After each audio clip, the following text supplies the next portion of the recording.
মন মানসিকতা পরিবেশ পরিস্থিতি দান করলেন। সে আল্লাহ রাব্বুল আমিনের কাছে তাঁরই শেখানো বাক্যে কালিমাতুশ শুকর আদায় করি, সকলে পড়ি আলহামদুলিল্লাহ।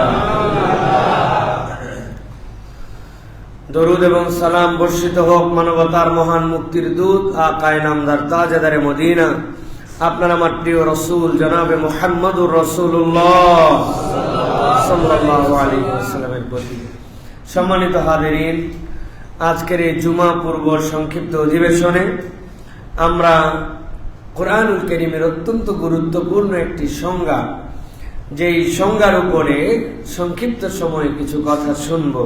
আল্লাহ রাব্বুল আলামিন কোরআনুল কারীমে একদল লোককে আল্লাহর ভাষায় মুখবিত বলেছেন। কি বলছেন? মুখবিত। আল্লাহ বলছেন মুখবিতিন তারা।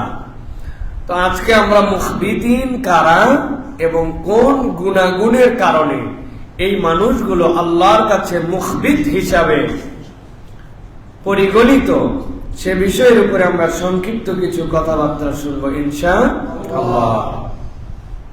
প্রিয় ভাইয়েরা, আল্লাহ রাব্বুল আমিন কোরআনুল কারীমের মধ্যে অনেক ধরনের মানুষের এবং অনেক ধরনের যোগ্যতা বর্ণনা আল্লাহ রাব্বুল আমিন কোরআনুল কারীমের মধ্যে দিয়েছেন। আল্লাহ রাব্বুল আলামিন উলুল আলবাব বলেছেন, আল্লাহর ভাষায় জ্ঞানী মানুষের সঙ্গে আল্লাহ দিয়েছেন, মুত্তাকিদের সঙ্গে আল্লাহ দিয়েছেন। ঠিক একই রকম ভাবে রব্বুল আলামিন কোরআনুল কারীমের মধ্যে মুখবিতিন কারা, তাদের সঙ্গেও আল্লাহ রাব্বুল আমিন উল্লেখ করেছেন। তো আমরা সংক্ষিপ্ত ভাবে দেখব, আল্লাহ মূলত চারটা গুণ যাদের মধ্যে আছে, আল্লাহর ভাষায় আল্লাহ তাদেরকে মুখবিত বলেছেন। গুণ কয়টা? চারটা গুণ। আমরা সংক্ষিপ্ত সময় এ বিষয়ের উপরে কিছু কথা শুনবো। আমি আপনাদের কাছে কোরআনুল কারীমের 22 নম্বর সূরা, সূরা হজ, সূরা হজের 3টা আয়াতে কারিমা 35, 36, 37, এই 3 আয়াতে কারিমার আলোকে আজকের এই সংক্ষিপ্ত আলোচনা করার জন্য চেষ্টা করব। আল্লাহ রাব্বুল আলামিন যেন এই গুণে আমাদেরকে, যারা কাছে দূরে দেশে বিদেশে মসজিদে মসজিদের বাইরে যেখান থেকে যখনই শুনবো, আল্লাহ যেন আমাদেরকে এই গুণে গুণান্বিত হওয়ার তৌফিক দান করেন। সকলে বলে আল্লাহুম্মা আমিন। একটু হৃদয় থেকে আল্লাহর কাছে কবুলিয়াতের নিয়তে বলেন আল্লাহুম্মা আমিন। প্রিয় ভাইয়েরা, আল্লাহ রাব্বুল আমিন কি বলছেন চলেন তাহলে আমরা দেখি।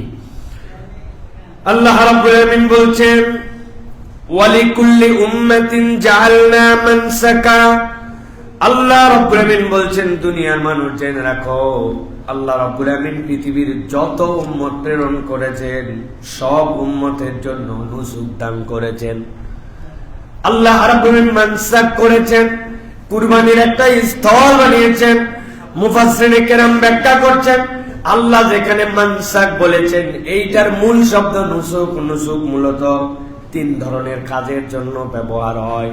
একটা হচ্ছে জন্তু জবেহের জন্য, 2 নম্বর হচ্ছে হজের কাজকর্মের জন্য, আর 3 নম্বর ঈদের দিনে মানুষ যে একত্রিত হয়, এই একত্রিত হওয়াটাকেও নুসুক বলে।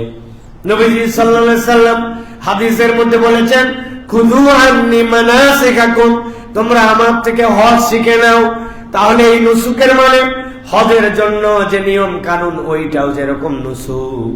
জন্তু জবেহ করা আল্লাহর পক্ষ থেকে, ওইটাও নুসুক।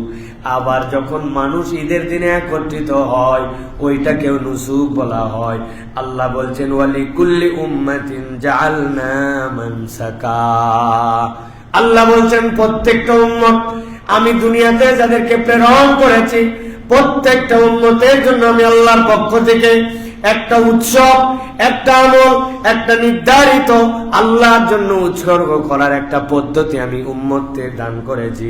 আল্লাহ বলছেন, এটা হুদামিসা দান করা হয় নাই, অন্যদের মতো কেবল উৎসব আর লোক দেখানোর জন্য দান করা হয় নাই। আল্লাহ বলছেন, লিয়াযকুরুসমাল্লাহি আলা মা রাযাকাহুম মিন বাহিমাতিল আনআম। আল্লাহ এটা দিয়েছেন, রব্বুল আমিন তোমাদেরকে যত ধরনের চতুষ্পদ জন্তু দান করেছেন, এই জন্তুগুলোর উপরে আল্লাহর নাম যেন তোমরা অর্পণ করতে পারো, আল্লাহর নাম যেন স্মরণ করতে পারো। আল্লাহর নাম স্মরণ করার এইটাকে একটা কুরবানি, এইটাকে একটা ইবাদত হিসাবে তোমাদেরকে দান করেছে।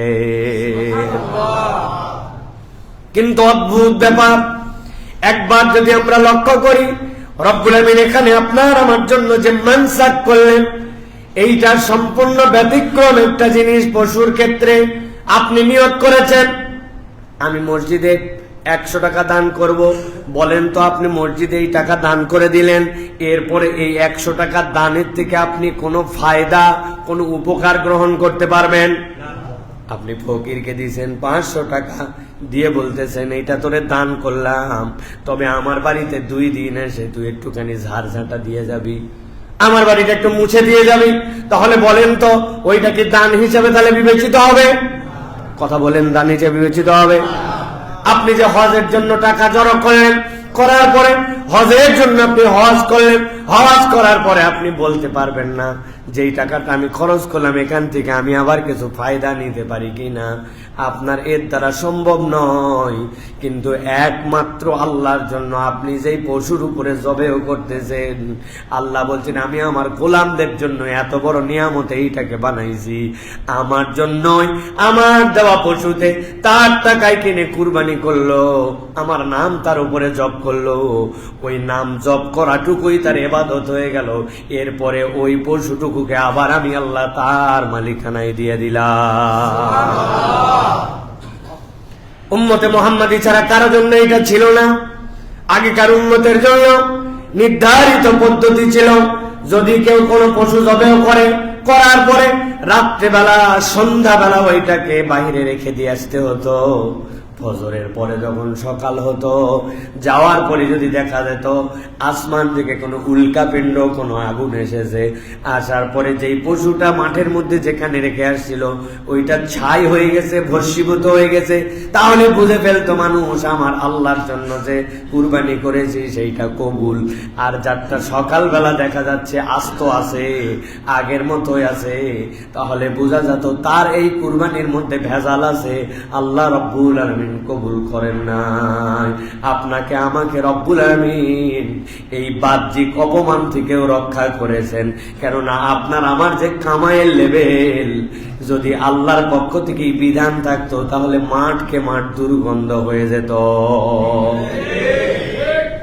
দুর্গন্ধ তো হতই হতো, সাথে সাথে আমরা অপমানিত হয়ে যেতাম।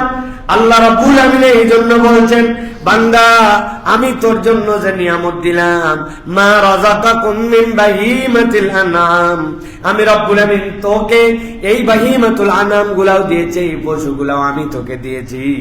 আল্লাহ বলছেন এইটার উপরে আল্লাহর নাম জপ করা, এইটাই হচ্ছে আল্লাহর পক্ষ থেকে দেওয়া তোমাদের জন্য একটা ইবাদত।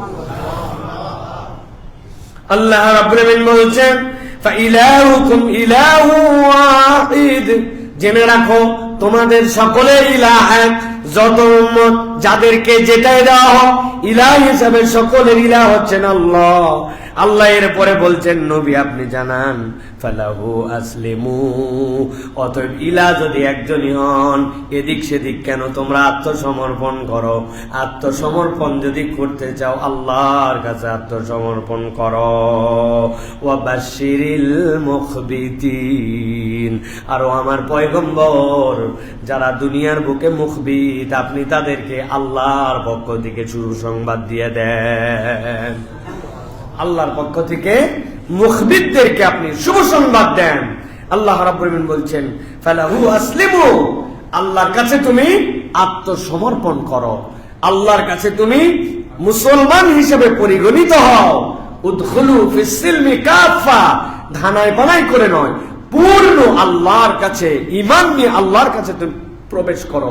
আল্লাহ রাব্বুল আমিন বলছেন আর জেনে রাখো আল্লাহর কাছে যারা অবনমত মুখবিত, আমি আল্লাহ বললাম রাসূল আপনি তাদেরকে শুভ সংবাদ দেন। সুবহানাল্লাহ। আল্লাহর পক্ষ থেকে খুশখবরি কাদের জন্য? যারা মুখবিত। এই জায়গাতে অল্প একটু কথা আছে যেটা বুখারীর মধ্যে এসেছে। আল্লাহ রাব্বুল আলামিন এই যে ওয়াজআলনা মানসাকা, এই নুসুক, এটার ব্যাপারে নবী করিম সাল্লাল্লাহু আলাইহি ওয়াসাল্লাম বলেছেন যে আল্লাহর ঘরে সর্বপ্রথম কে উট কুরবানি দিয়েছিলেন? যতটুকু হাদিস দ্বারা বোঝা যায়, ইলিয়াস ইবনে মুদার। ইলিয়াস ইবনে মুদার তিনি ছিলেন প্রথম যিনি আল্লাহর ঘরে বাইতুল্লাহ প্রথম বুদনা, প্রথম উট কুরবানি করেছিলেন। সুবহানাল্লাহ। তার ব্যাপারে বলা হয় তিনি 3টা মহান কাজ করেছিলেন। 1 নম্বর আল্লাহর জন্য কুরবানি তিনি করেছিলেন। 2 নম্বর ডুবে যাওয়া বাইতুল্লাহ, বাইতুল্লাহ ডুবে গিয়েছিল নূহ আলাইহিস সালামের সময়। ডুবে যাওয়া বাইতুল্লাহকে স্বরূপে তিনি পুনরুদ্ধার করেছিলেন, যে অনেক স্ট্রাকচার মানুষ খুঁজে পায় না, কিন্তু এটাই বাইতুল্লাহ, এই বাইতুল্লাহর স্ট্রাকচার তিনি বের করেছিলেন। 3 নম্বর বিধ্বস্ত মাকামে ইব্রাহিম, ইব্রাহিম আলাইহিস সালাম যে ঘর এবং তার যে পদচিহ্ন, ইব্রাহিম আলাইহিস সালাম যে পাথরের উপরে উঠে উঠে কাবা ঘর নির্মাণ করেছেন, এই জায়গাটুকু ইলিয়াস ইবনে মুদার তিনি এইটাকে আবিষ্কার করেছিলেন, আর উট তিনি কুরবানি দিয়েছিলেন।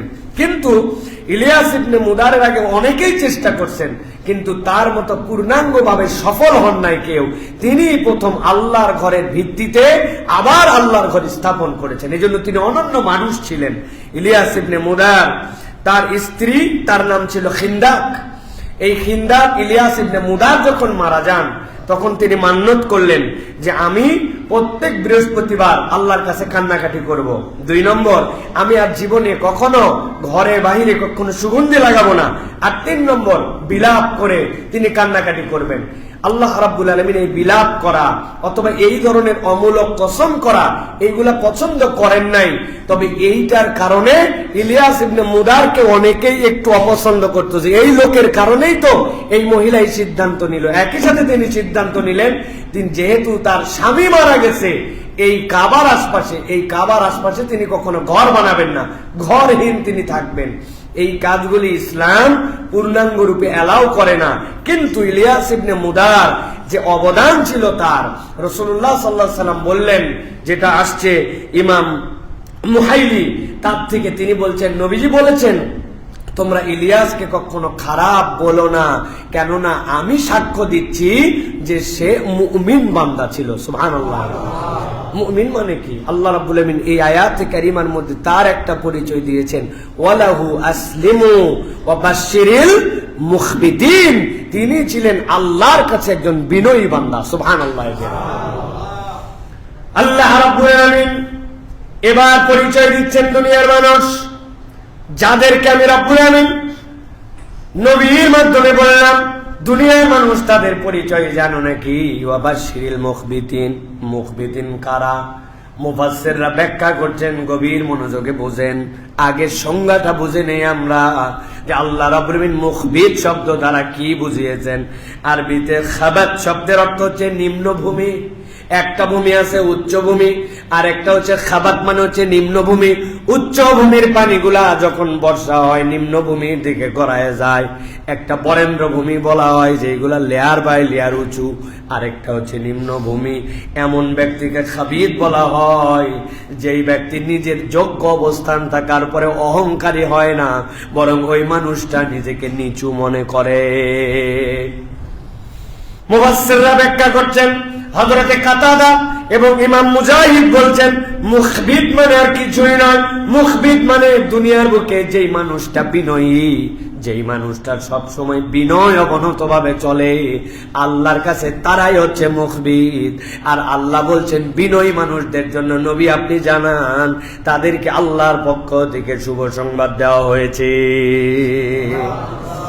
হযরত আমর ইবনুল আস বলেন, যারা অন্যের উপরে জুলুম করে না এবং কেউ জুলুম করলেও ক্ষমতা থাকার পরেও অন্যায় ভাবে তার উপর থেকে প্রতিশোধ নেয় না, জুলুম করে না, আবার সে জুলুম হয়ে গেছে, সে বুঝছে যে এখন যদি আমি চাই তাহলে ব্যাপক বিধ্বংসী তার উপর থেকে আমি প্রতিশোধ নিতে পারি, ক্ষমতা থাকার পরেও প্রতিশোধ পরায়ণ হয় না, আল্লাহ বলছেন এরাই হচ্ছে মুখবিত। হযরত সুফিয়ান সাউরি বলতেছেন, যারা সুখে দুঃখে স্বাচ্ছন্দ্যে অভাব অনটনে, সুখে দুঃখে স্বাচ্ছন্দ্যে অভাব অনটনে আল্লাহর ফায়সালায় সন্তুষ্ট থাকে, তারাই হচ্ছে আল্লাহর কাছে মুখবিত। সুখের সময়ও সন্তুষ্ট কার উপর? দুঃখের সময়, অভাবে টাকা পয়সার সচ্ছলতায় সব সময় রব্বুল আলামিনের প্রতি সন্তুষ্ট। সুফিয়ান বলতেছেন তারাই হচ্ছে আল্লাহর কাছে মুখবির। ইমাম ইবনে কাসির বলতেছেন মূলত আল্লাহ রাব্বুল আলামিন মুখবির দ্বারা তিনটা জিনিসকে ঢুকায় দিয়েছেন। ইমাম ইবনে কাসিরের এই তাফসীরের উপর আর কোনো কথা নাই। তিনি বলছেন, এক নম্বর, যারা অহংকার এবং আত্ম অহমিকা পরিহার করে, নিজের মধ্যে যে অহংকার এটা পরিহার করে। দুই নম্বর, আল্লাহর সামনে অক্ষমতা এবং বিনয়ী ভাব সব সময় প্রকাশ করে রাখে। তিন নম্বর, যারা বন্দেগীতে একাগ্র এবং মনোযোগী। ভালো করে বোঝেন, আল্লাহর বন্দেগী সকলেই করে, নামাজ কালাম অনেকেই পড়ে, কিন্তু একাগ্রতা নাই। নামাজের মতো নামাজ চলতেছে, মনের মধ্যে যা যা প্ল্যান প্রোগ্রাম চিন্তা সবই চলতেছে, দুইটা একসাথে হয় কিনা ভাই? না, চলবে না। এই আল্লাহর ইবাদতে একাগ্রতা এবং মনোযোগ। দুই নম্বর, আল্লাহর সামনে অক্ষমতা এবং বিনয়ী ভাব। ভাই, আল্লাহর উপরে তো পাওয়ার দেখানোর কিছু নাই, কিন্তু কতকের চলাফেরা দেখে বোঝা যায় মনে হয় আল্লাহর উপরে একটু পাওয়ার নিয়ে চলে আসে না ভাই? আমাদের দেশে দেখবেন ঘূর্ণিঝড় আসলে বলে আমরা ঘূর্ণিঝড় মোকাবেলা করব, বন্যা প্রতিরোধ করেছি। শুনছেন না এই শব্দ ভাই? মানে আপনি কল্পনা করতে পারেন এগুলো শব্দের ওজন কি, এগুলো শব্দের মানে কি, যে এইগুলো আমরা শব্দ হিসেবে ব্যবহার করছি। সুতরাং এই এনভায়রনমেন্টাল যে সকল বিষয়, এইগুলা তো আমাদের শব্দ সন্ত্রাস আছে, এই শব্দ সন্ত্রাস দিয়া আমাদেরকে শেষ করে দেওয়া হয়। বর্তমানেও অনেক শব্দ সন্ত্রাস চলতেছে, আপনি বোঝেনি না। এখন আমাদের সরকার বলছে আমরা অন্তর্ভুক্তিমূলক ইনক্লুসিভ গভর্নমেন্ট করব। ইনক্লুসিভ মানে কি? আবার বলতেছে আমরা একটা রেইনবো নেশন বানাবো। মানে কি? সকল রং বর্ণের মানুষের মধ্যে থাকবে। আসল উদ্দেশ্য শয়তানি, এটা ছাড়া কিচ্ছু না। আসল উদ্দেশ্য হচ্ছে যেইগুলা শয়তান, যেইগুলা খবিস, নিজেদেরকে পুরুষ থেকে নারী, নারী থেকে পুরুষ, সমকামিতাকে প্রমোট করে। এখন ডাইরেক্ট এইগুলো বললে মুসলমানরা মানতে চায় না, ওই জন্য নাম দিছে অন্তর্ভুক্তিমূলক, নাম দিছে ইনক্লুসিভ, নাম দিছে রেইনবো নেশন। এইগুলা বলে তারা আপনার আমার মধ্যে ঢুকাতে চায়। তবে মুসলমানদের হুঁশ জ্ঞান থাকতে ইনশাআল্লাহ কতকগুলা মানুষকে সতর্ক করবে। এই সতর্কতার উপরে আপনারা যদি বেশি মাতব্বরি করেন, তাহলে যেরকম ওই পাপাচার, স্বৈরাচার, ফ্যাসিস্টদেরকে মানুষ ছুঁড়ে ফেলছে, আপনাদেরকেও ছুঁড়ে ফেলতে এক মুহূর্ত সময় নেবে না। ভালো করে এটা মনে রেখে সামনের দিকে কার্যক্রম গ্রহণ করা আমাদের উচিত হবে প্রিয় ভাইরা। সুতরাং আমরা বলবো অহংকার এবং আত্মম্ভরিতা, যেটা আমাদের নিজেদের হাম্বাই, নিজেদের ভাব কি হনুরে আছে না ভাই? ধরাকে সরা জ্ঞান করা আছে না ভাই? মানে আগে আমাদের আরেকটা কথা মনে পড়তেছে না এই মুহূর্তে, ওই যে কি 2 দিনের বৈরাগী লাউকে বলে, হ্যাঁ, এই যে আমাদের এই যে এইরকম ভাব, এই ভাবগুলি ভালো না প্রিয় ভাইরা। ওই যে হাতি ঘোড়া গেল তল, হ্যাঁ, মশা বলে কত জল। এখন সেই অবস্থা আমাদের হয়েছে প্রিয় ভাইরা। আল্লাহ রাব্বুল আলামিন বলছেন যে এই বিষয়গুলি, এইগুলার থেকে যদি তোমরা বেঁচে থাকো, তাহলে এই সংজ্ঞার মধ্যে পড়বা যে তুমি মুখবির। এবার চলেন আল্লাহ রাব্বুল আলামিন তার ভাষায় এই গুণাগুণ কাদের মধ্যে আছে এবং কোন কোন যোগ্যতা থাকলে আল্লাহ রাব্বুল আলামিন মুখবিরদেরকে আল্লাহর পক্ষ থেকে শুভেচ্ছা জানাতে, আল্লাহর পক্ষ থেকে খুশখবরি জানাতে বলছেন। আল্লাহ রাব্বুল আলামিন বলছেন, নবী আমি এইটুকু বলেই রেখে দেই নাই, মুফাসসিররা তো তাদের ভাষায় বলেছেন, কিন্তু আল্লাহ রাব্বুল আলামিন এবার স্পষ্ট করছেন, তারা শব্দের ব্যাখ্যা করেছেন। আল্লাহ এবার পারিভাষিক সংজ্ঞার বর্ণনা দিচ্ছেন, পরিচয় দিচ্ছেন এই ব্যক্তিদের স্পেসিফিক কি কি গুণাগুণ থাকবে। আল্লাহ বলছেন, আল্লাযীনা ইযা যুকিরাল্লাহু ওয়াজিলাত কুলুবুহুম ওয়াস-সাবিরিনা আলা মা আসাবাহুম ওয়াল মুকিমিস সালাতি ওয়া মিম্মা রাযাকনাহুম ইউনফিকুন। আল্লাহ রাব্বুল আলামিন এবার না, আজকে সিদ্ধান্ত হবে, আজকে নয় এখন থেকেই, যে আমরা আল্লাহর জিকির তাদের সামনে করা হয়। ওয়াজিলাত কুলুবুহুম, তাদের অন্তরগুলো সাথে সাথে আল্লাহ রাব্বুল আমিনের ভালোবাসায়, আল্লাহ রাব্বুল আমিনের ভয় ভীতিতে তাদের অন্তরগুলো সাথে সাথে প্রকম্পিত হয়ে যায়। ইবনে কাসির বলছেন, কারো মহত্বের কারণে, কারো বরত্বের কারণে যখন কোনো মানুষ নিজে নিজে ভয় তৈরি হয়, নিজে নিজে যখন তার মধ্যে এমন অনুভূতি তৈরি হয়, এই ব্যক্তিটার সামনে যা তা বলা যাবে না। আপনি যখন আপনার বন্ধুর সাথে যান, তখন আপনি তার সামনে যা ইচ্ছা তাই বলতে পারেন, ইচ্ছা মতো কথাবার্তা বলতে পারেন, ঠিক কিনা? কিন্তু আপনি যদি আপনার ইমামের সামনে যান, আপনি যদি আপনার বাপের সামনে যান, একটু আগে বন্ধুর সাথে যে ভাষায় কথা বলেছেন, খিস্তি খেউর করেছেন, বাপের সামনেই কথা বলা যায় না, ইমামের সামনেই কথা বলা যায় না, ঠিক কিনা? আব্দুল্লাহ জাহাঙ্গীর স্যার রহমাতুল্লাহ আলাই উদাহরণ দিতেন উনি, যে দেখো, মানুষ বলে তার রাগকে সে সামাল দিতে পারে না, এটা একটা সর্বাঙ্গের সত্য কথা নয়, বরং মানুষ চাইলে তার রাগকে সে নিয়ন্ত্রণ করতে পারে। আল্লাহ রাব্বুল আমিন যে বলছেন কাযিবিন আল গাইজ, রাগকে সম্বরণ করতে পারে, এটার সাথে মিলানোর জন্য বলছে। কারণ মহত্বের কারণে ভয়ভীতি কেমন হয়, স্বামী স্ত্রী ফাইট লাগাইছে, ওরে গন্ডগোল, মনে হচ্ছে বাড়ির ভিতরে কিয়ামত শুরু হয়ে গেছে, হয় না ভাই? এরকম ফাটাফাটি অবস্থা, একবারে মোটামুটি কঠিন অবস্থা, স্বামী স্ত্রী দুইজন চিল্লা চিল্লি হই চই, যখন তখন কিয়ামত কিয়ামত ভাব। এখন রাগের ঠেলায় স্বামী যা ইচ্ছা তাই বলতেছে, মনে হচ্ছে এই রাগ আর থামবে না, শেষই করে ফেলবে, এরকম একটা অবস্থা। এমন সময় বাড়ির দরজায় কেউ একজন এসে নক করেছে, ডেকেছে। এখন রাগের সময় দরজায় ডাকছে, একবার না তাও পর পর 2-3 বার কলিং বেল দিছে, বলছে খালি যাই আজকে গেটে, কোন বেটা আজকাল শেষ করে ফেলবো। ধরেন ওই সময় তার বাড়ির সামনে সে ধারণা করছে কোন ফকির মিসকিন হয়তো টাকা চাইতে আসছে, আর ব্যাককল এতবার ডাকে নাকি শুনছি তো, ভিতরে রাগ, সামনে ওই জায়গায় আজকে কিছু না হলেও এমন কিছু কথা শোনাবে, আর কলিজাটা ঠান্ডা করে দিবে একবারে। দরজাটা খুলছে, খুলে দেখে এমপি সাহেব দাঁড়ায় আছে। কে দাঁড়াইছে?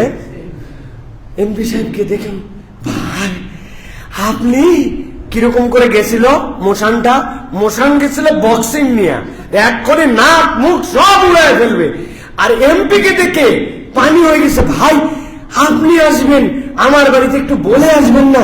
কেমনি কিরে ভাই আসে, এমন হাসি দিচ্ছে মনে হচ্ছে বাড়িতে এতক্ষণ শুধু হাসতে হাসতে গড়াগড়ি দিচ্ছিল, আসলে বাড়িতে কি করতেছিল ভাই? ঝগড়া করতেছিল। তো ওই ব্যক্তির ওয়েট, ব্যক্তির অবস্থান, ব্যক্তির ব্যক্তিত্ব দেখে তার 3 বারের টাকা, অসময় আসা, ভিতরের রাগ সব পানি, ঠিক কিনা? তাহলে মানুষ এটাকে নিয়ন্ত্রণ করতে পারে। তো ইমাম ইবনে কাসির বলতেছেন যে যুকিরাল্লাহু ওয়াজিলাত কুলুবুহুম, এটার ব্যাখ্যা হচ্ছে যখনই আল্লাহর জাহান্নামের কথা শোনানো হয়, আল্লাহর কোন হুকুম আহকাম শোনানো হয়, এটা এই কান্দে ঢুকে এই কান্দে বের হয় না, বরং আল্লাহর মহত্বর দিকে তাকায়া ওই বান্দার দিলটা সাথে সাথে নরম হয়ে যায়, ওই বান্দার দিলটা বিনয়ী হয়ে যায়, সে আর এটার উপরে কোনো কথাবার্তা বলে না। সুবহানাল্লাহ। যার দিলের হাল এরকম, ফাতুল কাদিরের মধ্যে আসছে দৃঢ় ইমানি শক্তির প্রমাণ, আল্লাহর নামে কোনো কিছু বললে যেই দিলের মধ্যে প্রভাব বিস্তার করে, তুমি ওই দিল হয়েছে কিনা একটুখানি বিচার বিশ্লেষণ করে দেখো।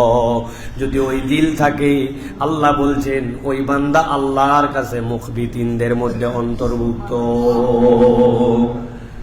সূরা আনফাল 2 নম্বর আয়াতের মধ্যে আল্লাহ রাব্বুল আমিন নিজে এটা তাফসীর করেছেন।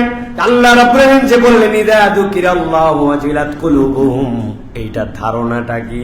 আল্লাহ বলছেন ইন্নামাল মুমিনুনাল্লাযীনা ইযা যুকিরাল্লাহু ওয়াজিলাত কুলুবুহুম ওয়া ইযা তুলিয়াত আলাইহিম আয়াতুহু যাদাতুহুম ঈমানা ওয়া আলা রাব্বিহিম ইয়াতাওয়াক্কালুন। আল্লাহ রাব্বুল আলামিন সূরা আনফালের মধ্যে বলছেন, গভীর মনোযোগে বলছেন, আল্লাহ বলছেন যখন আল্লাহর নাম আল্লাহর বিধান তার সামনে তেলাওয়াত করা হয়, আল্লাহ স্পষ্ট করে দিয়েছেন যখন তার সামনে কোরআনের বিধান পড়া হয়, আল্লাহ বলছেন ওয়াজিলাত কুলুবুহুম, তার অন্তরটা বিনয় অবনত হয়ে যায়, আল্লাহর দিকে মনটা তার এমন ভাবে আল্লাহ রাব্বুল আমিনের দিকে ভীত সন্তুষ্ট হয়। আল্লাহ বলছেন এই ভীত সন্তুষ্ট হয়ে ওই বান্দাটা ঘাবড়ায় যায় না। ওয়াইযা তুলিয়াত আলাইহিম আয়াতুহু, আর আল্লাহর আয়াত যখন তার সামনে তেলাওয়াত করা হয়, ওয়াজিলাত কুলুবুহুম, আল্লাহ রাব্বুল আমিন বলছেন যাদাতহুম ঈমানা, আল্লাহর আয়াত শুনে তার ঈমানটা বৃদ্ধি পেয়ে যায়। ওয়া আলা রাব্বিহিম ইয়াতাওয়াক্কালুন, আর ওই বান্দা অন্য কোনো দিকে ভরসা করে না। এই দুই বার্তা তাকে এমন নিয়ামত দেয়, ওই বান্দা আল্লাহর উপর ভরসাকারী হয়ে যায়। যাদাতুম ঈমানা, এই কথাটাকে একটু বোঝেন। একটা গ্লাস অর্ধেক ভরা আছে অথবা 3% ভরা আছে 4 ভাগের মধ্যে, এখন আপনি বলছেন বাকিটা ভরাও, ঠিক কিনা? কিন্তু গ্লাস যদি পুরাটা ফাঁকা থাকে আপনি কি বলবেন নাকি বাকিটা ভরাও? তখন আপনি বলবেন ফাঁকা গ্লাস ভরাও। কথাটা কিন্তু একটু চিকন কথা, কিন্তু ভালো করে অনুভব করেন। আবার বলি, একটা গ্লাস অথবা ধরেন একটা আপনার বাড়িতে চালের ড্রাম আছে, আপনার স্ত্রী বলতেছে চাল কিন্তু শেষের দিকে, চাল কিন্তু শেষের দিকে কিনা লাগবে চাল, আপনি চাল নিয়ে এসে বাকিটা ভরাচ্ছেন, তার মানে শেষ হয়ে যায় নাই। আর যদি বলেন একবারে ফাঁকা হয়ে গেছে, তখন আপনাকে ফাঁকাটা ভরাতে হবে, ফাঁকাটা পূর্ণ করতে হবে। গভীর মনোযোগে বুঝেন, আল্লাহ রাব্বুল আমিন বলছেন ওয়াইযা তুলিয়াত আলাইহিম আয়াতু যাদাতুম ঈমানা, ঈমান যদি না থাকে তাহলে পারবে আবার কেমনে? আল্লাহ বলছেন যাদের অন্তরের মধ্যে ঈমান আছে, সে যদি আল্লাহর বিধান শোনার পরে দিলটাকে আল্লাহর ভয়ে ভয়ে বিহ্বল করে তোলে, এরপরে আল্লাহর আয়াত যদি তাকে বলা হয়, আল্লাহ বলছেন তার ঈমানকে আল্লাহ এমন বাড়াবেন, ওই ঈমানের বাড়ানোর লেয়ারটা আল্লাহ বলছেন ওয়া আলা রাব্বিহিম ইয়াতাওয়াক্কালুন, ওই বান্দার কারো প্রতি ভরসা করবে না, তার ঈমানের কারণে সে আল্লাহর উপরে ভরসাকারী হয়ে যাবে। মাঝে মাঝে আমি উদাহরণ দেই, আমার বাচ্চাদেরকে মাঝে মাঝে বলি মা আমার জন্য একটু পানি নিয়ে আসো তো। একই কেস, যেরকম দরজা খোলার জন্য 3 জনকে লাগে, যদি 3 জন থাকে তো পানি আনার জন্য 3 জন। একজন পানি নিয়েছে, ছোট মানুষ, গ্লাস ভরাতে ভরাতে এমন ভরাইছে গ্লাসের উপরেও আধা শুধু উঠে গেছে, পরে নাই কিন্তু টাইটুম্বুর। এখন গ্লাস আমার দিকে নিয়ে আসতেছে, গ্লাস নিয়ে আসলে আমি বুঝছি এখন গ্লাস আনলে গ্লাস থেকে পানি পড়ে যাবে, পড়লেই তো ঘরটা মাখবে, মাখলেই তো কাউকে নাও কাউকে মাকে মোছা লাগবে, পরিষ্কার করা লাগবে। এখন আমি বলছি বাবা যেখানে ছিলি ওইখানে গ্লাস ধরে দাঁড়া, তৃষ্ণা আমার, পানি আমার দিকে আসতেছে, কিন্তু এখন পানি যেন পড়ে না যায়, গ্লাস টাইটম্বর, ওই জন্য এখন তৃষ্ণায় যাচ্ছে গ্লাসের কাছে। আমি যাওয়ার পরে প্রথমে একটা চুমুক দিয়ে হালকা করে ওর হাতে ধরে এই পানিটার লেয়ারটা নামাই নিলাম, এরপরে গ্লাস নে তারপরে পানি খাই। আপনার আমার জীবনে এরকম ঘটনা আছে কিনা? আল্লাহ রাব্বুল আমিন বুঝাচ্ছেন, এই দুনিয়ার মানুষ, তুমি ঈমান আছে বলো, কিন্তু তোমার ঈমান আছে তার প্রমাণ কোথায় দেখো তো। ঈমান যদি থাকে আল্লাহ বলছেন তার প্রমাণ হচ্ছে আল্লাযীনা ইযা যুকিরাল্লাহ ওয়াজিলাত কুলুবুহুম, আল্লাহর কথা বললে আপনার অন্তরের মধ্যে প্রভাব পড়ে নাকি যা ছিল তাই, আগেও যা ছিল তাই, আপনার ভিতরে কোনো ফিলিংস হয় না, তাহলে বুঝবেন আপনারটা ফাঁকা হয়ে গেছে। আর আল্লাহ বলছেন যদি ফাঁকা না হয়, তুলিয়াত আলাইহিম আয়াতু, যদি একবার তার কাছে যদি আল্লাহর আয়াত তেলাওয়াত করা হয়, যাদাতুম ঈমানা, ওই বান্দার ঈমান থাকলে ওই বাতিটা দাও দাও করে আলো জ্বলবে। আল্লাহ বলছেন জ্বলার লেভেলটা এমন হবে আমার বান্দা আমি ছাড়া আর কারো উপরে তাওয়াক্কুল করবে না, তাওয়াক্কুল আল্লাহর উপরে হবে। ব্যবসা ভালো চলতেছে না, শরীর ভালো যাচ্ছে না, অমুক অবস্থা খারাপ, বান্দা এদিক ওদিক দৌড়ায় না, আল্লাহ বলছেন আল্লাহর উপর ভরসা করে। আল্লাহ রাব্বুল আলামিন বলছেন ওয়াবাশশিরিল মুখবিতিন, ও আমার হাবিব, এই মুখবিদদেরকে আপনি আল্লাহর পক্ষ থেকে শুভেচ্ছা জানান। ওই মুখবিদদের 1 নম্বর গুণ হচ্ছে আল্লাহর বিধান শুনলে তার অন্তরের মধ্যে ক্রিয়া করে। এখন আমরা হিসাব মিলাই যে আমাদের এই ক্রিয়া করে না করে না। আল্লাহ বলছেন ক্রিয়া যদি করে, তুমি বলছো হ্যাঁ হ্যাঁ ক্রিয়া করে। আল্লাহ বলছেন না, তোমার সংজ্ঞায় হবে না। আল্লাহ রাব্বুল আলামিন তার প্রমাণ দিয়েছেন কোরআনের কালিমের মধ্যে আপনার ক্রিয়াটা কেমন করে হবে। আল্লাহ বলছেন আল্লাহু নাযালা আহসানাল হাদিসি কিতাবাম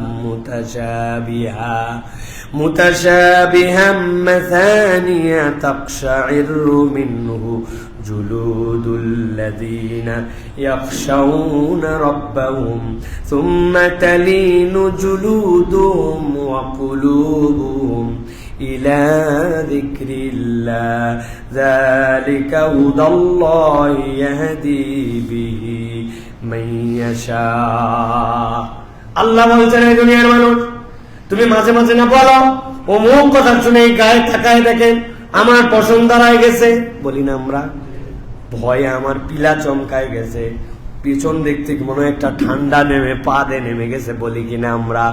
ঠিক আল্লাহ একই কথা বলছেন। আল্লাহ এমন কিতাব তোমাদেরকে অবতীর্ণ করেছেন যার মধ্যে আল্লাহ রাব্বুল আলামিন তোমাদের জন্য আল্লাহর পক্ষ থেকে দিক নির্দেশনা দিয়েছেন। যখন বান্দা এই কিতাবের বিধান শুনে তাকশাইরু মিনহু জুলুদুল লাযিনা ইয়াখশাউনা রাব্বাহুম, যারা আল্লাহকে ভয় করে তাদের আল্লাহ বলছেন তাদের চামড়ার উপরে যেই পশমগুলি আছে আল্লাহর ভয়ে এইগুলা দাঁড়ায়া যায়।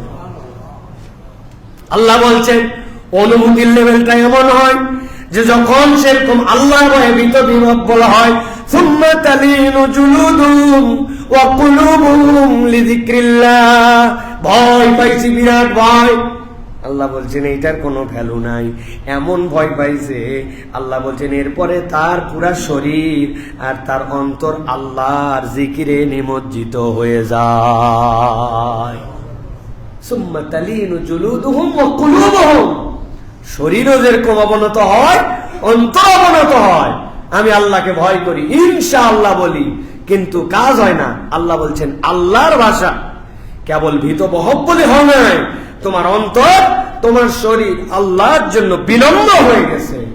তালিম, তালিম মানে কি? মিশে যাওয়া, মিলে যাওয়া। যা অন্তরের ফিলিংস, ওই ফিলিংস এর সাথে তোমার কাজ মিলে গেছে। ওয়াজ শুনছে জাহান্নামের ভয় এরকম কি, যদি সুদ খান এই অপরাধ, ঘুষ খান এইরকম শাস্তি, অপরের সম্পদ যদি মেরে দেন পিছনের দিকে আল্লাহ ডান্ডা বেরি লাগায়া জাহান্নামে নামায় ফেলবেন। ভয়ে কিভাবে সহ্য করব, ভয়ে অস্থির। কিন্তু তার কাজ আর ওই যে সম্পদটা মেরে খাইছে ওইটা ফেরত দেওয়ার কোনো চিন্তা হয় না। আল্লাহ বলছেন এই সকল ভুয়া ভয়ের কোনো দাম নাই। তার ভয় পেয়েছে এবং তার শরীর এবং অন্তর বিনম্র হয়ে গেছে। আল্লাহ বলছেন যালিকা হুদাল্লাহি ইয়াহদি মান ইয়াশা, আল্লাহ বলছেন এটাই হচ্ছে আল্লাহর পক্ষ থেকে হেদায়েত। আল্লাহ যাকে ইচ্ছা হেদায়েত দেন। আল্লাহ রাব্বুল আলামিন ওয়া মান ইউদ্লিলিল্লাহু ফামা লাহু মিন হাদ, আর কেউ যদি পথভ্রষ্ট হয়ে যায় কার ক্ষমতা আছে তাকে হেদায়েত দিবে? এই জন্য আল্লাহ বলছেন অন্তর বিনম্র করো, অন্তরকে আল্লাহ রাব্বুল আলামিনের কাছে সমর্পণ করে দাও। তাহলে 1 নম্বর কি পাইলাম? যে আল্লাহর বিধিবিধানে অন্তর বিনম্র হয়। 2 নম্বরে আল্লাহ বলছেন আস-সাবিরিনা আলা মা আসাবাহুম, এই মানুষগুলা দুনিয়ার বুকে আল্লাহ রাব্বুল আলামিন যে রকম অবস্থায় তাকে চাপায় দেন না কেন সে ওই অবস্থার উপরেই সবর করে। আল্লাহ রাব্বুল আলামিন বলছেন যা খুঁয়েছে হারিয়ে ফেলছে এরকম অনেক কিছু আমাদের, অথবা আমাদের উপরে এমন কিছু আরোপ করে দেওয়া হয়েছে যেটা আমি হারিয়ে ফেলেছি, অথবা যেটা আমার উপরে বিপদ এসেছে, উভয় অবস্থাতেই এই বান্দাটা আল্লাহর উপরে ধৈর্য ধারণ করে। আল্লাহর ধৈর্য ধারণের উপরে, নিয়ামতের উপরে তার এইগুলা প্রভাব বিস্তার করতে পারে না। আল্লাহ বলছেন যার অন্তরটা এইরকম ভাবে আল্লাহর উপরে সবরকারী, নবী আপনি জানান এরাও হচ্ছে আল্লাহর পক্ষ থেকে শুভ সংবাদ প্রাপ্ত দল। সুবহানাল্লাহ। বলতে সহজ, খুবই সহজ মনে হয় যে আমরা তো ধৈর্য ধরে আছি, এত সহজ নয়। নবীজি সাল্লাল্লাহু আলাইহি ওয়াসাল্লাম হাদিসের মধ্যে এটার ব্যাখ্যা করেছেন সহিহ মুসলিম 7229 নম্বর হাদিস, 7229 নম্বর হাদিসের মধ্যে নবী করিম সাল্লাল্লাহু আলাইহি ওয়াসাল্লাম বলছেন আয়াবাল্লি আমরিল মুমিন, মুমিনের বিষয়টা তো বড়ই আজব। কেন আজব? নবীজি বলছেন ইন্না আমরাহু কুল্লাহু খাইর, মুমিনের যা আছে জীবনে সবই কল্যাণ। সুবহানাল্লাহ বলেন। কিভাবে? নবীজি বলছেন ওয়ালাইসা যালিকা লিআহাদিন ইল্লা লিলমুমিনিন, মুমিন ছাড়া কারো জীবনে এটা হওয়াই সম্ভব নয়। আল্লাহু আকবার। মুমিনের যা আছে সবই কল্যাণ, মুমিন ছাড়া নবী বলছেন এটা কারো জীবনে হওয়াই সম্ভব নয়। কিভাবে? নবী বলছেন ইন আসাবাতহু সাররাউ শাকারা ফাকানা খায়রাল লাহু, যখন তার উপরে কোনো খারাপ অথবা তার উপরে কোনো কঠিন বিষয় পতিত হয়, এই অথবা তার উপরে কোনো কল্যাণ আল্লাহ রাব্বুল আলামিন দেন, যে এই বান্দাটা আল্লাহ রাব্বুল আলামিনের পক্ষ থেকে একটা ভালো বিষয় পেয়ে গেছে, সাথে সাথে সে আল্লাহ রাব্বুল আলামিনের কৃতজ্ঞতা করে, আর কৃতজ্ঞতা তো তার জন্য কল্যাণ। এরপরে নবীজি বলছেন ওয়াইনা আসাবাতু দাররা, অথবা তার উপর যদি কোনো খারাপ কিছু আসে সবারা, তাহলে সে এর উপরে ধৈর্য ধরে, ফাকানা লাহু খায়র, তাহলে এটাও তার জন্য খায়রাল লাহু, এটাও তার জন্য কল্যাণ। ভালো একটা কিছু পাইছে, কৃতজ্ঞ হয়ে গেছে, এটা তার কল্যাণ। কিছু একটা খারাপ হয়েছে, ধৈর্য ধরছে, আল্লাহ না বলছে তুমি ধৈর্য ধরো, তাহলে মুখবিতিনদের অন্তর্ভুক্ত হবে, ওইটাও তার জন্য কল্যাণ। ভালো হলেও তার কল্যাণ, খারাপ হলেও তার কল্যাণ। সুবহানাল্লাহ। নবীজি সাল্লাল্লাহু আলাইহি সাল্লাম এটা বলেছেন। প্রিয় ভাইরা, এই জন্য আল্লাহর সিদ্ধান্তে সন্তুষ্ট থাকা এটাই আমাদের জন্য বিজয়। কি বলেছি ভাই? আল্লাহর সিদ্ধান্তে সন্তুষ্ট থাকা এটাই আমাদের জন্য বিজয়। কোরআন এগুলো আমাদেরকে ইন্ডিকেট করেছে। ইউসুফ আলাইহিস সালাম, তাকে ছলনা করা হলো না, এরপর ইউসুফ আলাইহিস সালামকে ধরে নিয়ে যায় জেলে রাখা হলো। জেলে রাখা হয়েছে না? বলেন তো ভাই, জেলে রাখা কি আমাদের জন্য ভালো কাজ না খারাপ কাজ? আমাদের স্বাভাবিক বিশ্লেষণে এটা আমাদের জন্য কল্যাণ না অকল্যাণ? কেউ জেচে পড়ে জেলে থাকতে চায়, এরকম জিন্দেগি চায় না। কিন্তু আল্লাহ রাব্বুল আমিন বলছেন ফাস্তাজাবা লাহু রাব্বুহু ফাসরাফা আনহু কাইদাহুন্না ইন্নাহু হুয়াস সামিউল আলিম। সূরা ইউসুফ 34 নম্বর আয়াতের মধ্যে আল্লাহ বলছেন তারা আমার পয়গম্বরের উপর বিরাট কায়েদ করলো, ষড়যন্ত্র করলো। আল্লাহ রাব্বুল আলামিন তাদের ষড়যন্ত্রকে নস্যাৎ করলেন। কিভাবে? আল্লাহ তাকে জেলের মধ্যে নিয়ে গেলেন। আমরা দেখছি জেলের মধ্যে নিয়ে যাওয়া বিপদ, আর আল্লাহর ভাষায় ওই জেল ছিল তার জন্য সবচেয়ে বড় নিরাপদ। রব্বুল আমিন সবচেয়ে বড় নিরাপত্তা তার মধ্যে তাকে দিয়েছেন। শুধু নিরাপত্তাই নয়, বিনা পুঁজির একটা এমন যোগ্যতা আল্লাহ দিয়েছেন যে পৃথিবীতে আর কোন পয়গম্বরকে, আল্লাহ সকল পয়গম্বরকে দিয়েছেন, কিন্তু বিনা পুঁজিতে এই জিনিসটা আল্লাহ রাব্বুল আমিন কোন পয়গম্বরকে সম্মানিত করেন নাই। বলেন তো ভাই, স্বপ্ন একজন দেখলো আর আমি স্বপ্নের ব্যাখ্যা করলাম, এর পুঁজি কি? ইউনিভার্সিটিতে পড়ালেখা করা লাগছে না ভাই? হ্যাঁ, কোন পুঁজি আছে এটার ভাই? আপনি স্বপ্ন দেখছেন, কোনো পুঁজি নাই, আর আমি স্বপ্নের ব্যাখ্যা করছি, কোনো পুঁজি নাই। পুঁজিহীন আল্লাহ এমন এলেম দিলেন, সুবহানাল্লাহ। অনেক জ্ঞানের কিন্তু অনেক পরিশ্রম করা লাগে। আপনি যদি গণিত শিখান, পুঁজি লাগবে না? লাগবে না ভাই? কেইসা পুঁজি লাগা লাগবে, এটা আপনাকে জানতে হবে। আপনি ভূগোল পড়াবেন, দুনিয়ার ব্যাপারে আপনার কত বড় জ্ঞান লাগবে বলেন তো ভাই? আসমান বিদ্যায় একজন সায়েন্টিস্ট, সে নোবেল পাইছে, কিন্তু তাকে কতটুক পর্যন্ত জ্ঞান অর্জন করতে হয়েছে। আর উনি স্বপ্ন দেখছে রে মিশরের মধ্যে এরকম দুর্ভিক্ষ, সবাই শেষ হয়ে যাচ্ছে, এই 7টা গরু, এরপরে উনি এটার ব্যাখ্যা করে দিচ্ছে। উনি এটার কোনো পুঁজি আছে? আল্লাহ রাব্বুল আলামিনের পক্ষ থেকে এইটা আসছে। আল্লাহ বলতেছেন তুমি দেখলে যে বান্দা, ওনাকে জেলে রাখা হয়েছে বিপদ, আর আমি আল্লাহ সকল ষড়যন্ত্র ওখান থেকে শেষ করে দিয়েছি। সুবহানাল্লাহ। এই জন্য নবীজি বলছেন মুমিনের বিষয়টা কতই না অবাক করা, যে আল্লাহ রাব্বুল আমিন যা দিয়েছেন তাই কল্যাণ। ভালো কিছু পাইছে কৃতজ্ঞ, খারাপ হয়েছে সবর, উভয় অবস্থাতে আল্লাহ রাব্বুল আমিন তার জন্য কল্যাণের ফায়সালা করে দিয়েছেন। সুবহানাল্লাহ। আল্লাহ রাব্বুল আমিন এরপরে বলছেন 3 নম্বর গুণ হচ্ছে মুকিমিনাস সালাত। এই মানুষরা সালাতওয়ালা হবে। আল্লাহর পক্ষ থেকে খুশখবরি পেতে হলে, আল্লাহর পক্ষ থেকে নিয়ামত পেতে হলে ইমানদার কখনো বেনামাজি হতে পারে না। গত জুম্মার আলোচনা মনে আছে না নাই? ভুলে গেছেন? নতুন লোকজন অনেক আসছেন, আপনাদের কাছে বলেছি না, ইমানদার কখনো নামাজ ছাড়া হতে পারে না। পাকিস্তানের ওই যে ছাত্র আর শিক্ষক মনে আছে? ছাত্র শিক্ষককে জিজ্ঞাসা করছিল, শিক্ষক ছাত্রকে, বাবা বলো তো নামাজ পড়ে না কারা? ছাত্র উত্তর দিছে, কয় শ্রেণীর লোক নামাজ পড়ে না? এই যে মাশাআল্লাহ মনে আছে, কয় শ্রেণী?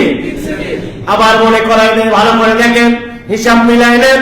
আল্লাহ বললেন ওয়াবাশশিরিল মুখবিতিন, আপনি যারা মুখবিত তাদেরকে শুভেচ্ছা জানান, জান্নাতের খোঁজখবরি দেন। আল্লাহ বলছেন ওয়াল মুকিমিনাস সালাহ, তাদের 3 নম্বর গুনাহগুণ হবে, নামাজহীন হবে না। দুনিয়া একদিক, তার সালাত একদিক। ছাত্র উত্তর দিছে, উস্তাদ দুনিয়াতে 3 শ্রেণীর লোক নামাজ পড়ে না। 1 নম্বর, দুনিয়াতে যারা মারা গেছে তারা নামাজ পড়ে না। বলেন কারা? 2 নম্বরে যারা আস্ত পাগল, অর্ধ পাগল না, একদম আস্ত পাগল, পাগল নামাজ পড়ে না, ঠিক কি না?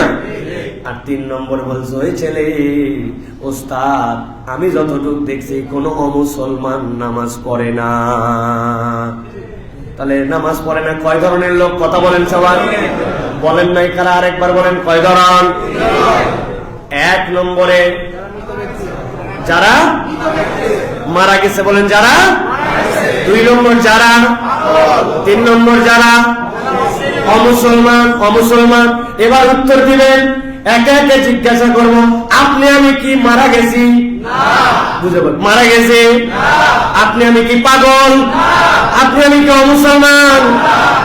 যারা দূরের থেকে শুনতেছেন মসজিদের মধ্যে যারা, তারা না হয় বাদ দিলাম, দূরে যারা, আপনারা কি অমুসলমান? হ্যাঁ, তাহলে এখন আপনার কাছে আমি কিন্তু একটাও আটকাই নাই, আপনারা নিজেরা বলছেন। আপনারা নিজেরাই বলছেন পাগল নন, অমুসলমান নন, আবার নিজেরাই বলছেন আমরা হচ্ছে দুনিয়ার বুকে মৃত নন। তাহলে আপনি যদি জীবিত থাকেন, আপনি যদি পাগল না হন আর অমুসলমান না হন, তাহলে আপনার নামাজ পড়া লাগবে। নামাজ যদি না পড়েন, ওই 3টার মধ্যে একটাই ঢুকে যাওয়ার সম্ভাবনা আছে, ঠিক না? একজন নাকি জিজ্ঞাসা করছে, এই তুই কি ভিক্ষা করা ছেড়ে দিছিস না এখনো করিস? ওই লোক আগে সত্যি ভিক্ষা করতেন, এখন কি উত্তর দিবে? ভাই ভিক্ষা করা ছেড়ে দিছিস না এখনো করিস? বলবে না না, তার মানে কি আগে ভিক্ষা করতে এখন বাদ দিস। আর যদি হ্যাঁ হ্যাঁ, তার মানে আগেও ভিক্ষা করতে এখনো ভিক্ষা করে। তাই প্রশ্নটা কিন্তু আটকায় গেছেন ভাই। আল্লাহ রাব্বুল আলামিন এই জন্য বুঝাইছেন, হায়াত আছে যার, পাগল নয় যে, আর ইমানের দাবিদার ও নামাজ ছাড়া থাকতে পারে না। এখন আপনার সিদ্ধান্ত, এটা বাকিটা আপনার কাছে। এই আলোচনা শেষ। 4 নম্বরে আল্লাহ রাব্বুল আলামিন বলছেন ওয়াবাশশিরিল মুখবিতিন, যারা মুখবিত তাদের শুভ সংবাদ দেন। 4 নম্বর তাদের গুনাহগুণ কি? 4 নম্বর তাদের গুণ হচ্ছে মিম্মা রাযাকনাহুম ইউনফিকুন। আল্লাহ বলছেন, আল্লাহ তাদেরকে যে রিজিক দিয়েছেন, ওই বান্দা কৃপণতা করে না, ওই রিজিক থেকে বান্দা খরচ করে। সুবহানাল্লাহ। আল্লাহ রাব্বুল আলামিন সূরা আলে ইমরান 37 নম্বর আয়াতের মধ্যে বলছেন, ইন্নাল্লাহা ইয়ারযুকু মান ইয়াশাউ বিগাইরি হিসাব। এই দুনিয়ার মানুষ, রব্বুল আলামিন যাকে ইচ্ছা তাকে হিসাব ছাড়া রিজিক দিতে পারেন। মুখবিতরা যদি 3টা গুণ পূরণ করে, আল্লাহ রাব্বুল আলামিন 4 নম্বরে যে বলেছেন সে তার রিজিক থেকে রিজিক দান করে, আল্লাহ তাকে এমন রিজিক দিবেন সে দান করে হিসাব করতে পারবে না, হিসাবের মধ্যে আনতে পারবে না।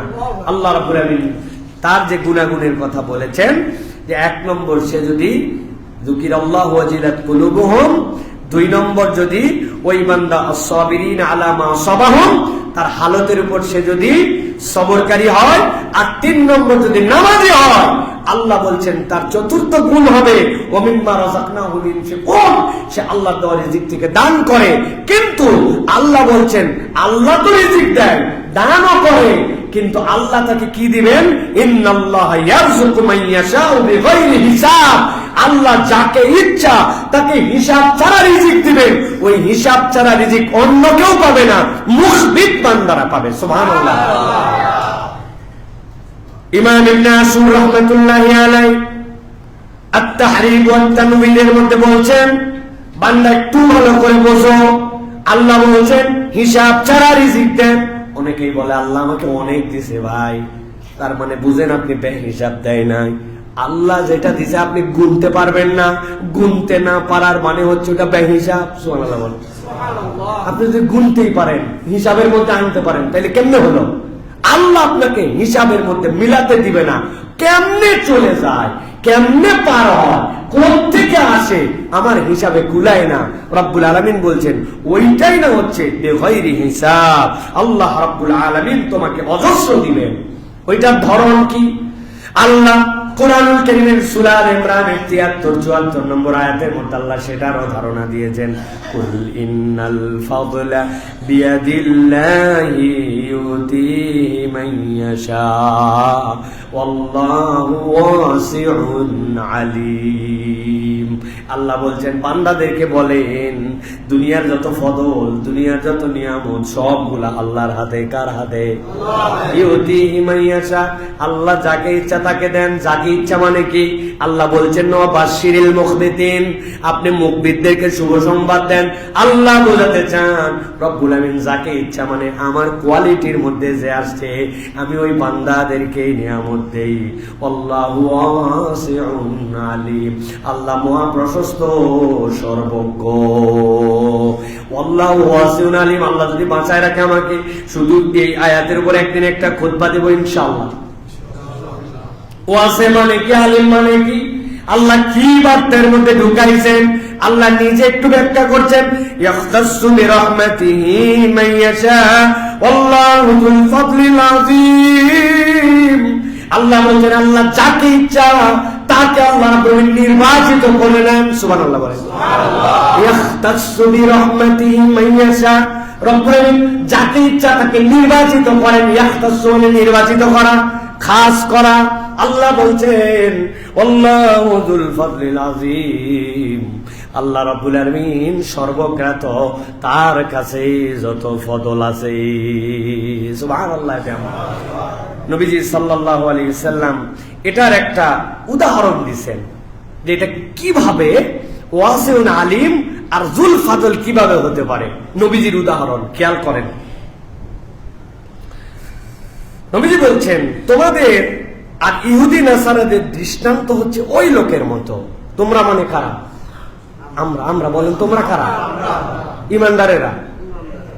নবীজি বলছেন তোমাদের আর ইহুদি নাসারাদের দৃষ্টান্ত ওই লোকজনের মতো, কয়েকজন কাজ করলো সকাল থেকে দুপুর পর্যন্ত। কোন থেকে কোন পর্যন্ত?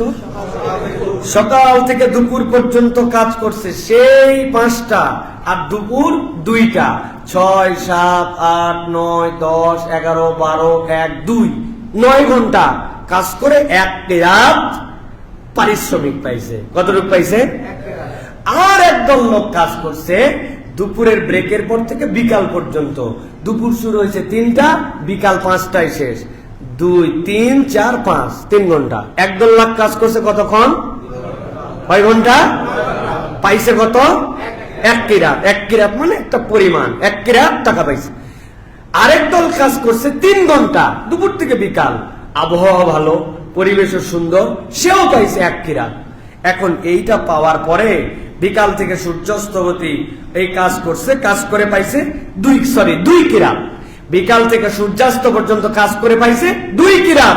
আরো সকাল থেকে কাজ করে পাইছে 1 কিরাত। এখন ইহুদি নাসারা অসন্তুষ্ট হয়ে বলল কাজ করলাম বেশি আমরা, আর কম কাজ করে পাইলো বেশি তারা। আল্লাহ রাব্বুল আমিন বলতেছেন ক্বাল আল্লাহু হাল যালামতুম মিন হাক্কিকুম শাইআ, আমি কি তোমাদের উপরে কোনো জুলুম করেছি হকের দিক দিয়ে? চুক্তি ছিল আল্লাহর পক্ষ থেকে, সকাল থেকে এই পর্যন্ত কাজ করলে 1 কিরাত, আর বিকাল থেকে এই পর্যন্ত কাজ করলে 2 কিরাত। আমার সম্পদ আমি যাকে যেমনে মন চায় আমার ধরবে কে? হ্যাঁ, একজনে বসায় রেখে আমার টাকায় আমি বলছি তুই বসে বসে থাকবি, খালি বসে থাকবি, দাঁড়াবি না, বসলে তোর 200 টাকা। আরেকজনকে বলছি সকাল থেকে 2 ঘন্টা দৌড়াবি, দৌড়ালে 200 টাকা। ভাই তুই রাজি আছিস? আমি বাধ্য করি নাই, দৌড়ালে 200 পাবি। ওর প্রয়োজনে ওই 2 ঘন্টা দৌড়াইছে, দৌড়ায় 200 টাকা। আর একজনকে বসায় রেখে বলছি যে বেটা তুই বসে থাকলে 200 টাকা, এখন ও এসে যদি বলে হ্যাঁ আমারে দৌড়াইলে 200, ওই বসে দেয় দেখুন আমার টাকা আমি যেমনে মন চাই তেমনে দেবো, তোর কি? ঠিক কিনা? আল্লাহ রাব্বুল আমিন বলছেন নবীকে দিয়ে, ক্বাল আল্লাহু হাল যালামতুম মিন হাক্কিকুম শাইআ, ক্বালু লা, বলে না না না আপনি জুলুম করবেন কেন, আপনি যারা মন চাই দিতে পারেন। তার সাথে সাথে বলা হচ্ছে ক্বালা ফা ইন্নাহু ফাদলি উতিহি মান শি'তু, এটাই হচ্ছে আমার অনুগ্রহ, যারে মন চাই আমি দেই। সুবহানাল্লাহ। ওই যারে মন চাই কারা? ওই যারে মন চাই হচ্ছেন আমরা। কারা? আল্লাহ রাব্বুল আমিন বলেছেন কোরআনের মধ্যে, লাইলাতুল কদরি খায়রুম মিন আলফি শাহর, 1000 বছর জীবন পাইছো, 950 বছর বালে ঘর পরে ইবাদত করছো, কিন্তু কিয়ামতের দিনে উম্মতে মুহাম্মাদীকে দিয়ে জান্নাতের দরজা খোলা হবে। আল্লাহ জালেম নন, আল্লাহ আদালতের ব্যতিক্রম করেন না। কিন্তু এই বান্দারা কেমনে যাবে? আল্লাহ বলতেছেন এক রাত্রের এক ক্ষণের ইবাদত আমি রব্বুল আমিন তোমার জন্য 84 বছরের উপরে করলাম, নিচেরটা জানাই রাখলাম উপরেরটা জানাই নাই। খায়রুম মিন আলফি শাহর, আমার বান্দাকে জান্নাতে ঢোকানোর জন্য, আমার উম্মতকে মুহাম্মাদের উম্মতকে সকলের আগে জান্নাতে ঢোকানোর জন্য সকল উম্মতের উপরে যত দেওয়া লাগবে ততটুকু দেওয়ার জন্য আল্লাহ উপরের অঙ্ক জানান না। আল্লাহ এই জন্য বলছেন ক্বালা ফা ইন্নাহু ফাদলি উতিহি মান শি'তু, যাকে মন চাই আমি দেই। আল্লাহ নবী বলছেন এটা হচ্ছে ঈমানদার। রব তোমাকে এই গুনাহগুণ দিয়া আল্লাহ তোমাকে নিয়ামত দিতে চান, তোমার কাজ কি? এটা বুখারীর হাদিস 3459 নম্বর হাদিস, 59 নম্বর হাদিস। এই জন্য প্রিয় ভাইরা এইটার এই ফদলের মুহতাজ হওয়ার জন্য যারা মুহাদ্দিসিনে কেরাম তারা বলছেন দুইটা দিকে আমাদেরকে সতর্ক থাকতে হবে। 1 নম্বর, দোয়া কবুলে কারোর সাথে তুলনা দেওয়া যাবে না। উমুকের দোয়া কবুল হয়, আমারটা হচ্ছে না কেন? আপনি বুঝেন নাই কিভাবে আপনারটা কবুল হতে পারে, কখনো কারোর সাথে তুলনা দেওয়া যাবে। আর 2 নম্বর, কারো নিয়ামতে কখনো ঈর্ষান্বিত হওয়া যাবে না। হ্যাঁ অমুকের কোনো পড়া নাই শোনা নাই, হায় হায় রে কি পরিমাণ টাকা পয়সা, আর আমি এত যোগ্যতা এত কিছুই হলো না, আছে না ভাই এরকম? হ্যাঁ, এটা কখনো কারোর সম্পদে ঈর্ষান্বিত হওয়া যাবে না। দোয়া কবুলে কারোর সাথে তুলনা দেওয়া যাবে না প্রিয় ভাইরা। তাহলে আজকের এই সংক্ষিপ্ত সময় আপনাদেরকে আমি বোঝানোর চেষ্টা করেছি যে আল্লাহ রাব্বুল আলামিন মুখবিত যাদেরকে বলেছেন বিনয়ী বান্দা, তাদের 4টা গুণাগুণের কথা বলেছেন। 1 নম্বর, অন্তরটা আল্লাহর কথা শুনলে বিনয়ী হয়ে যায়। 2 নম্বরে বলেছি আপনাদের কাছে যে হালত যেটাই হোক ওর উপরে বান্দা ধৈর্য ধরে। 3 নম্বর, সালাত হুশ থাকা অবস্থায় কখনো ছাড়ে না। আর 4 নম্বর বলেছি আল্লাহর দেওয়া সম্পদ কেবল কুক্ষিগত করে আমার কামাই কম, রোজগার কম, দান করবে বলো লোক, এরকম কোন চিন্তা তার মধ্যে নেই, বরং আল্লাহর এটা চিন্তা করে যা পাইছে এটা আল্লাহ আমারে দিছে ওই সম্পদ থেকে খরচ করে। এইটা যদি করে আল্লাহ তাকে এমন ফদল দিবেন, এমন নিয়ামত দিবেন, দুনিয়াতেও দিবেন আখিরাতেও দিবেন। সুবহানাল্লাহ। তাহলে আমরা কি 4 গুণে গুণান্বিত হতে পারবো ইনশাআল্লাহ? আল্লাহ আমাদেরকে তৌফিক দান করুক। আল্লাহ আমাদেরকে এই গুণগুলো নিজেদের জীবনে ধারণ করার মতো তৌফিক দান করুক। হাযা মা ইনদি ওয়াল ইলম।